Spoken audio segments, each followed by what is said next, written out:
The end of all things has been foretold. A battle so great that even the gods themselves cannot escape it. A war where father will fall, brother will slay brother, and the very foundations of the world will crumble into ruin. This is Ragnarök, the twilight of the gods, the final chapter in the great cycle of Norse mythology. For ages, the gods of Asgard have ruled over the 9 realms, maintaining order in a world of chaos. But fate is relentless, and the signs of doom have long been written in the fabric of time itself. It begins with whispers of a terrible winter, a cold so fierce it will freeze the hearts of men. Betrayals will unfold, ancient chains will shatter, and long-forgotten monsters will rise from the depths to claim their vengeance. Even Odin, the Allfather, knows his fate is sealed, yet he stands defiant, gathering his warriors for one last stand against the inevitable. This is a tale of destruction and rebirth, of gods and monsters locked in their final fated battle. As the flames of Surtur consume the world, only one question remains. What, if anything, will rise from the ashes? Join us as we journey through the end of an era where the gods march toward their destiny and the fate of the cosmos hangs by a thread. The end of days was foretold long before it arrived. The Norns, the weavers of fate, had seen the future etched into the very roots of Yggdrasil. Ragnarök was inevitable, a great doom that would bring death to gods and mortals alike, shattering the world as it was known. Yet, despite their wisdom, the gods could do nothing to prevent what had been written in the fabric of existence. The first signs of the coming apocalypse were subtle, barely noticeable at first. Crops began to fail, and the once golden fields of Midgard withered into lifeless husks. The bonds of kinship weakened, and men turned on their own families. Honor, once the foundation of Norse society, became a forgotten virtue as greed and betrayal spread across the land. Then came Fimbulwinter, the endless cold. Not just a harsh season, but 3 successive winters with no summer in between. Snow blanketed the lands, and the sun barely warmed the earth. Food became scarce, and brother slaughtered brother for mere scraps.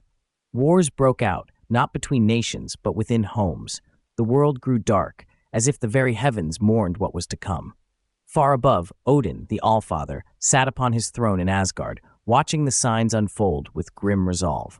He had known this day would come, yet even his vast knowledge and wisdom gave him no escape.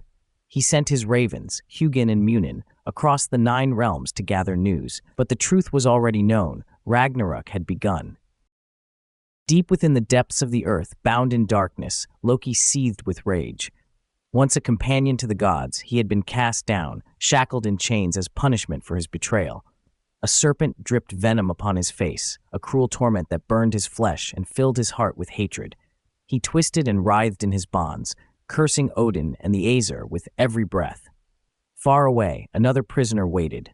Fenrir, the monstrous wolf, son of Loki, had once run free in Asgard as a pup. The gods had raised him, feeding him, watching him grow, but they also feared him. They had tricked him, binding him in unbreakable chains beneath the earth.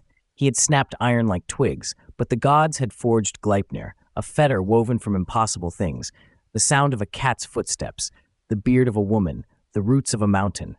Bound and betrayed, Fenrir had waited, hunger and rage festering inside him. And now, the time had come. The bonds would break. The earth trembled as Fenrir stretched his limbs, shattering his chains with a mighty howl that echoed across the 9 realms. The great wolf was free, and his fury would be felt by all. At the same time, the seas churned violently, and from the depths Jörmungandr, the great Midgard serpent, rose. He had lain coiled beneath the waves for ages, encircling the world, growing ever larger.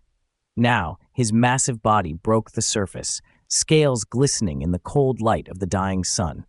The very air became poison as his breath spread across Midgard. And from his prison, Loki laughed.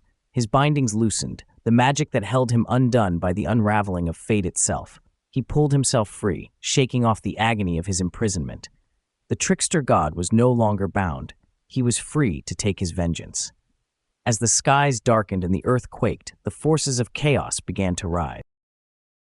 Long before the first sword was raised in the Battle of Ragnarök, a tragedy had already struck the heart of Asgard. It was the death of Baldur, the shining god, that truly marked the beginning of the end. Baldur, the most beloved of the Aesir, was a being of light and purity. He radiated kindness, his presence alone bringing joy to gods and mortals alike. Yet, he was plagued by dark dreams, visions of his own death. Troubled, he confided in his mother, Frigg, who could not bear the thought of losing her son. Determined to keep him safe, she traveled across the 9 realms, extracting oaths from all things, fire and water, iron and stone, beasts and trees, swearing that they would never harm Balder. And so, the gods made a game of his newfound invulnerability. They hurled spears and axes at him, laughing as every weapon bounced harmlessly off his skin. But one among them did not laugh. Loki, ever watchful, ever scheming, saw a flaw in Frigg's work. She had overlooked one thing, the mistletoe, a small and seemingly harmless plant. Loki plucked a sprig and fashioned it into a slender dart. Then, with a whisper, he approached Balder's blind brother Hoder, who had not joined the sport. "Why do you not throw?" Loki asked, feigning innocence. "I cannot see," Hoder replied. "I have no weapon." Loki placed the dart in his hand. "Let me guide your aim." Hoder cast the mistletoe. It flew straight and true, striking Balder in the heart. The laughter died. The gods watched in horror as Balder staggered, his light fading. Then he fell. The hall of Asgard fell silent. The unthinkable had happened. Death had touched the gods. Frigg wept, begging Hel, ruler of the underworld, to return her son. Hel, unmoved, set a condition. If all things in existence wept for Balder, she would release him. The gods sent messengers to every corner of creation, and all wept, save one. A lone giantess, hidden in the shadows, refused. She scoffed at their grief, saying, "Let Hel keep what she has." But the gods knew the truth. It was Loki in disguise. With Balder lost, hope dwindled. Odin felt the weight of fate bearing down upon him. He knew now that Ragnarök could not be stopped. Loki's treachery would not go unpunished. The gods seized him, binding him in chains deep beneath the earth, where he would remain until the end of days. But even in his torment, Loki smiled, for he knew his day of reckoning would come. The world had begun its final descent into chaos. The signs had all come to pass. Fimbulwinter had gripped the land, the monstrous children of Loki had broken free, and Balder, the light of Asgard, lay dead in the halls of Hel. Now, as the great battle approached, both gods and giants made ready for war. Odin, the Allfather, wasted no time. He rode Sleipnir, his 8-legged steed, across the 9 realms, gathering his forces. In Valhalla, he stood before the Einherjar, the honored dead, warriors who had perished bravely in battle. These mighty spirits had feasted and trained for centuries, preparing for this very moment. Now, clad in gleaming armor, swords sharpened, they stood at attention, ready to follow their king to the end. Odin turned to his son, Thor, the strongest of the gods. The Thunderer grasped Mjolnir, knowing that his final battle approached. He had fought Jormungandr before, but this time, only one of them would walk away.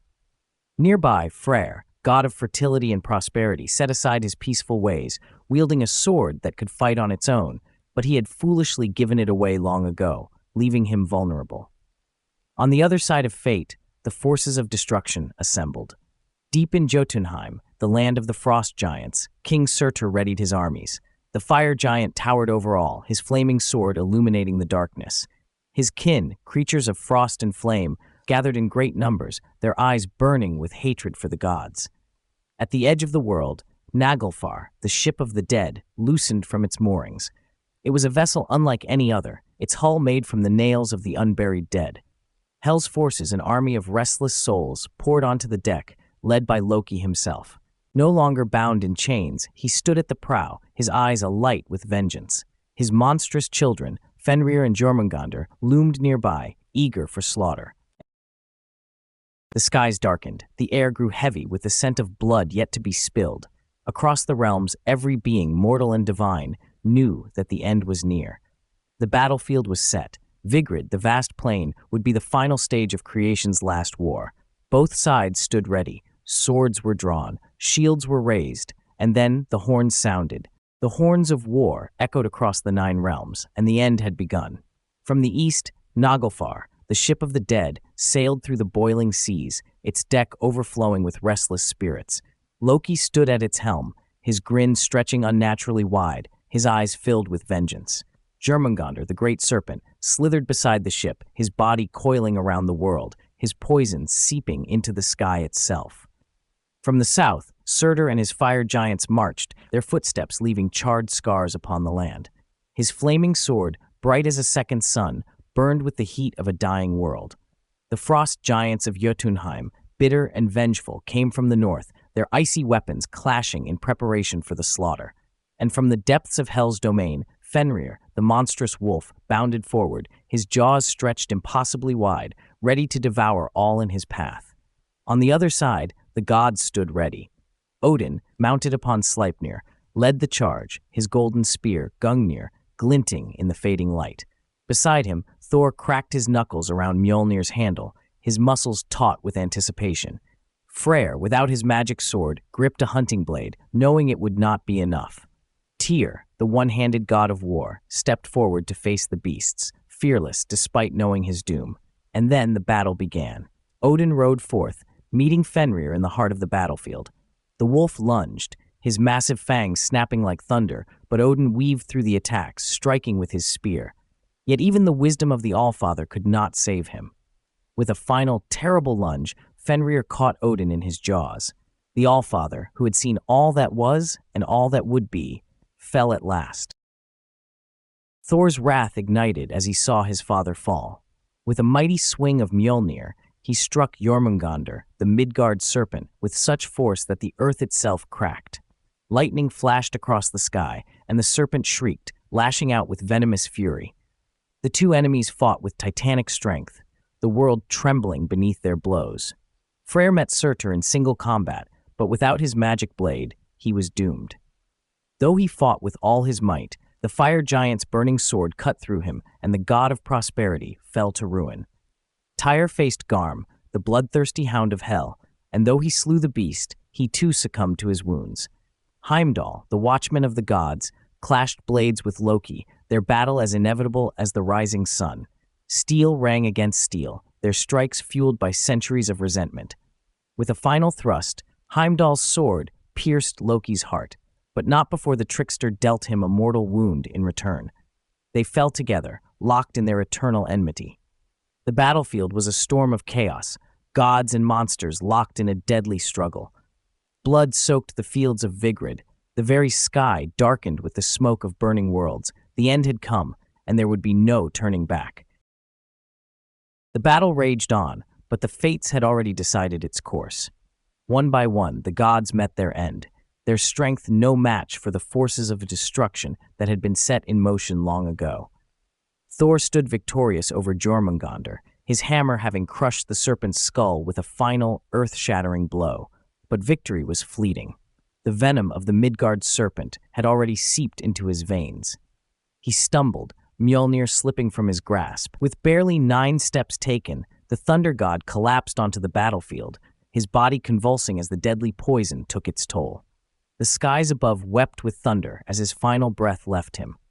Across the field, Vidar, son of Odin, burned with silent rage. His father had been devoured by Fenrir, but vengeance had not been forgotten. With a single, swift motion, he drove his boot into the monstrous lower jaw, forcing its maw open. With the strength of gods and the fury of loss, he plunged his sword deep into Fenrir's throat, splitting it apart. The beast let out a final, strangled howl before falling dead at last. The chaos was unending. Freyr had perished at the hands of Surtur, and now the fire giant turned his burning blade upon the world itself. The battlefield became an inferno, the air thick with the scent of ash and blood. The cries of dying warriors mixed with the howling wind as the very fabric of existence unraveled. Tyr, the god of war, lay motionless, his battle with Garm having taken his life. Heimdall's golden eyes dimmed as he exhaled his last breath beside Loki, their fates sealed together in death. As Surtur lifted his blazing sword, the final moment arrived. The fire giant, standing amidst the ruins of gods and monsters alike, raised his weapon high. The flames of Muspelheim roared as he brought it down, setting the world ablaze. The sky burned as Surtur's sword fell, its flames spreading across the battlefield like an unstoppable tide.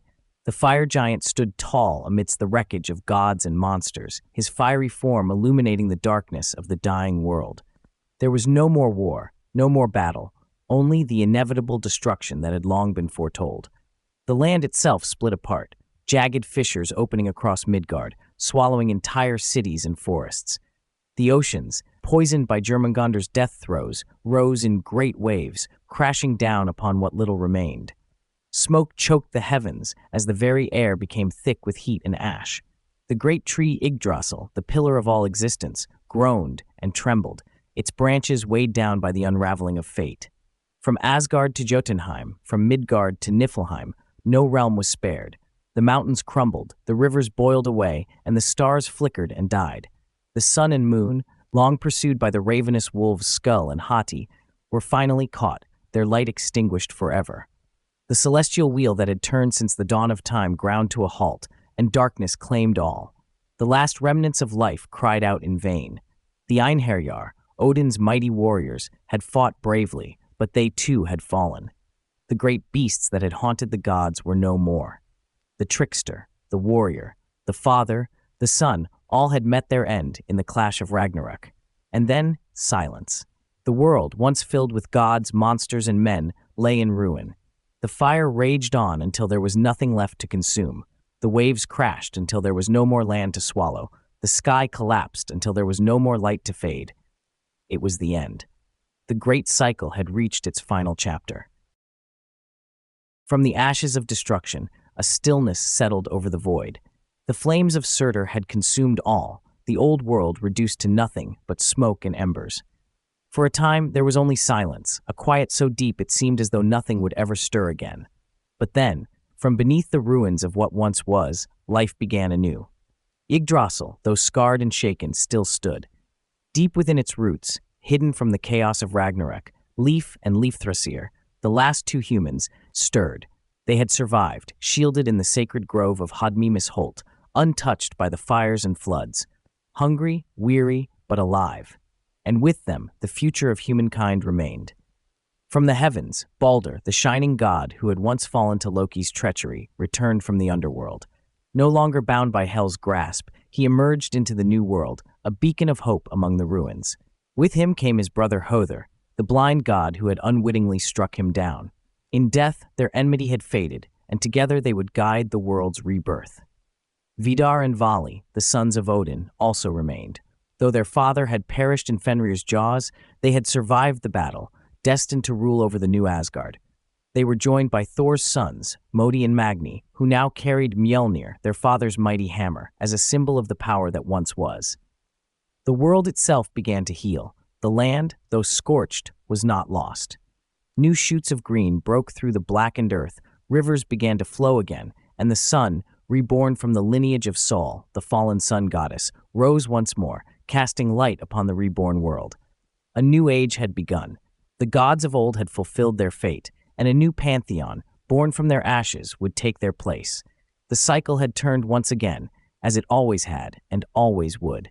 And so, the tale of Ragnarök was not only a story of destruction, but one of renewal.